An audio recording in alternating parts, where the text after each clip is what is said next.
Oknum kepala dusun berinisial N di Kecamatan Suralaga, Lombok Timur diduga meruda paksa siswi SMA berinisial S, 15. Kuasa hukum korban inisial S Muhammad Ansori menuturkan, N dan S awalnya berkenalan melalui media sosial hingga berkomunikasi.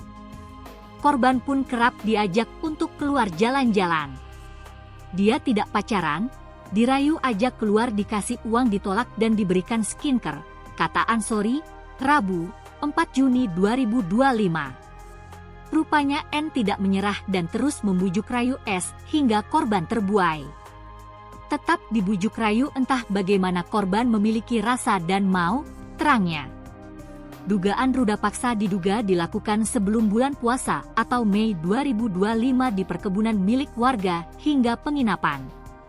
Namun S tidak berani memberitahu orang tuanya. Pas kami tanya, dia lupa, S, karena sering melakukannya dan TKP berbeda-beda. Terakhir pengakuannya di salah satu penginapan di Kecamatan Selong, katanya. Pelaku juga mengancam akan menyebar foto dan video tanpa busana korban S melalui sosial media. Hal ini membuat korban semakin tertekan. Peristiwa itu diketahui, interogasi orang tua dan mengaku, orang tua ngamuk dan pingsan hingga lapor polisi, tambahnya. Akibat kejadian tersebut, korban mengalami trauma berat dan memilih berhenti sekolah lantaran malu. Dia dibully sama teman-temannya, pernah saya tawarkan pindah sekolah, tapi dia malu karena banyak yang tahu, keluhnya. Ansori meminta polisi segera mengungkap kasus ini dan menangkap pelaku. Kami sebagai kuasa hukumnya, supaya pelaku diamankan dan tetap proses di kepolisian, lantaran dia oknum kawil yang harusnya mengayomi masyarakatnya tapi ini melecehkan dan usia korban masih di bawah umur, harapnya.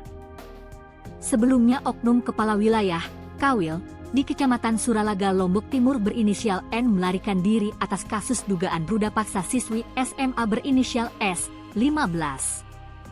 Kuasa hukum korban, Muhammad Ansori mengatakan, setelah banyaknya pemberitaan, oknum Kawil tersebut membuat surat pengunduran diri dari jabatannya. Informasi dia ke Malaysia, ada juga yang bilang ke Kalimantan, posisi sekarang gak jelas, kata Ansori, Rabu, 4 Juni 2025. Dalam kasus ini, terduga pelaku menggunakan modus memberikan sejumlah uang kepada korbannya dan kosmetik. Dikasih uang tapi ditolak korban dan skincare, tambahnya. Namun bujuk rayu terduga pelaku belum berakhir.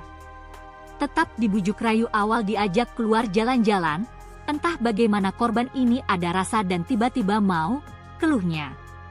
Dugaan ruda paksa diduga dilakukan sebelum bulan puasa atau Maret 2025 di perkebunan warga hingga penginapan. Namun S tidak berani memberitahu orang tuanya. Dia lupa karena sering melakukannya dan TKP berbeda-beda. Terakhir pengakuannya di salah satu penginapan di Kecamatan Selong, katanya.